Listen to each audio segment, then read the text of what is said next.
తిరుపతి నగరంలోని కపిలతీర్థం రోడ్డు వద్ద ఉన్న మలయాళ సద్గురు సేవా సమాజం నందు బుధవారం గీతా జయంతి వేడుకలను ఘనంగా నిర్వహించారు. నిర్వాహకులు పూజ్యశ్రీ విద్యా స్వరూపానందగిరి స్వాములు సముద్రాల దశరథి ఆధ్వర్యంలో మలయాళ సద్గురు సేవా సమాజంలోని శ్రీకృష్ణ విగ్రహానికి అదేవిధంగా భగవద్గీత పుస్తకానికి అర్చకులు ప్రత్యేక పూజలను నిర్వహించారు.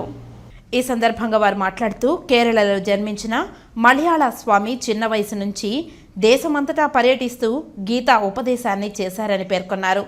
ఈ క్రమంలో ఆయన తిరుమలకు వచ్చి గోగర్భం సమీపంలో దాదాపు 15 ఏళ్ల పాటు ఆయన తపస్సు ఆచరించి శ్రీకృష్ణుణ్ణి ప్రబోధించిన గీతా సారాంశాన్ని లోకానికి ప్రబోధించాలని గుర్తు చేశారు.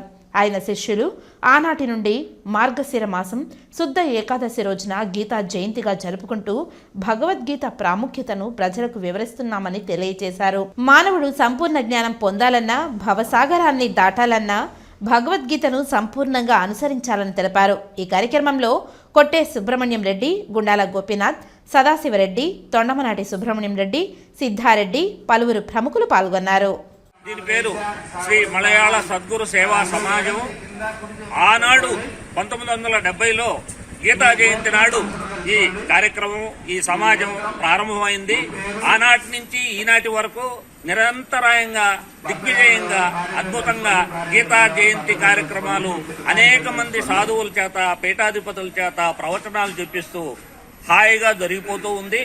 ఈనాడు మార్గశిర శుద్ధ ఏకాదశి, ఆనాడు గీతా జయంతి పుట్టినరోజు మార్గశిర శుద్ధ ఏకాదశి.